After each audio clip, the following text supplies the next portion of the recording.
Okay, so we're going to look at some of the drugs that we can use for the Donner case, for Jessica Donner.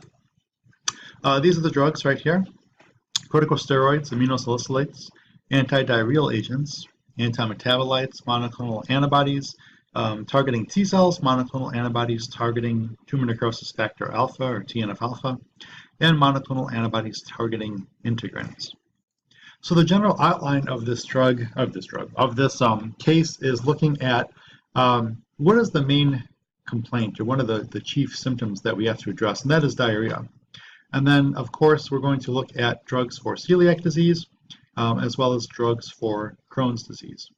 Okay, and so there's some crossover, of course, between these, and we'll define some of those shortly.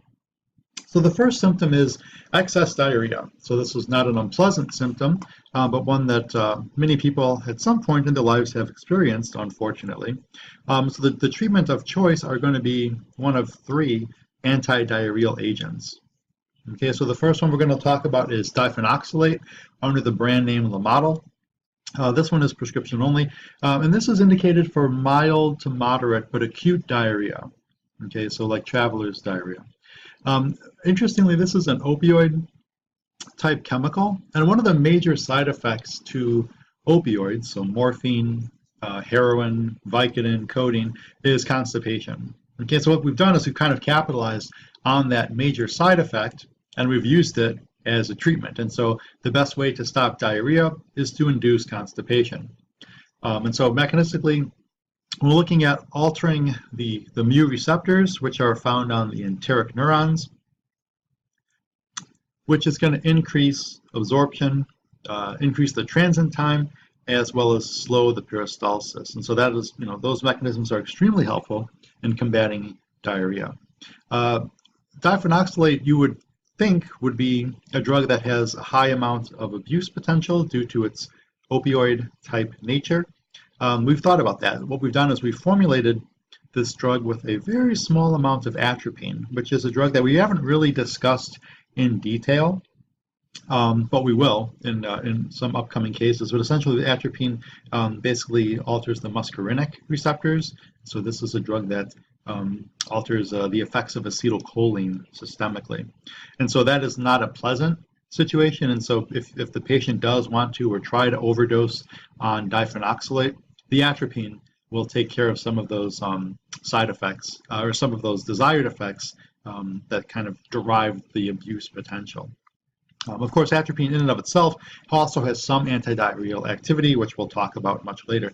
And so high doses of diphenoxylate can also have some profound CNS effects. But typically, patients don't take this drug for very long, and most patients follow the dosing guidelines because diarrhea is just so unpleasant.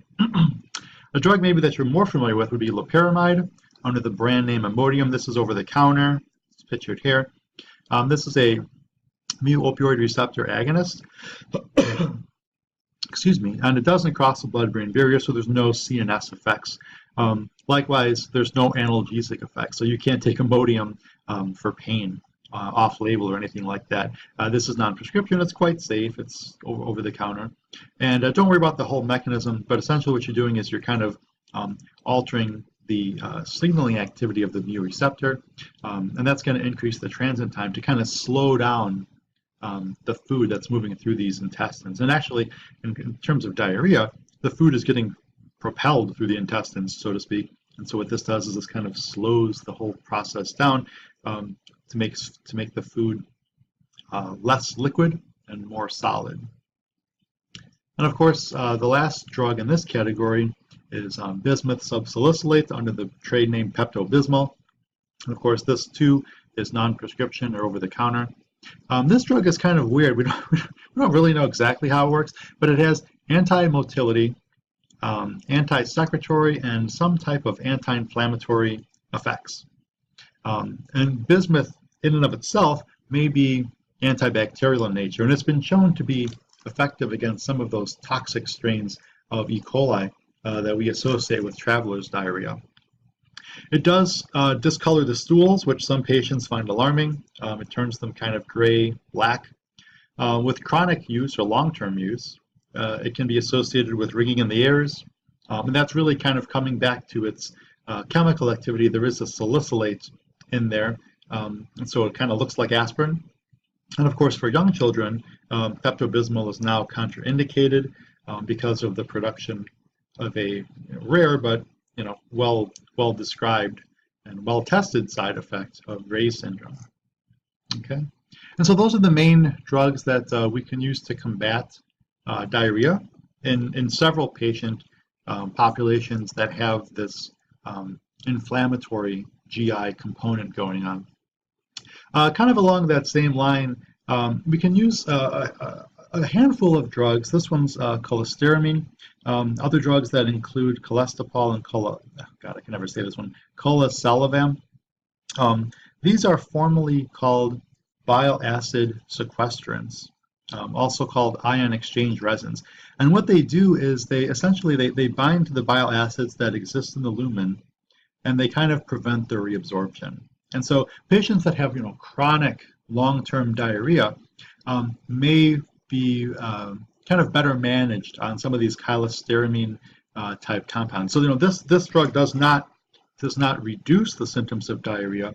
What it does is that it kind of improves their symptoms because these patients have an inability to reabsorb bile salts. And so we'll come back to some of these drugs, but there's really nowhere else to put this particular drug in this curriculum, so I kind of put it here. We'll actually talk about this in another case coming up in more detail. But just understand this is one of those kind of adjuvant therapies that would be kind of an assistance to the management of some of these patients that have these kind of persistent GI inflammatory conditions. Okay, and so we'll stop right here.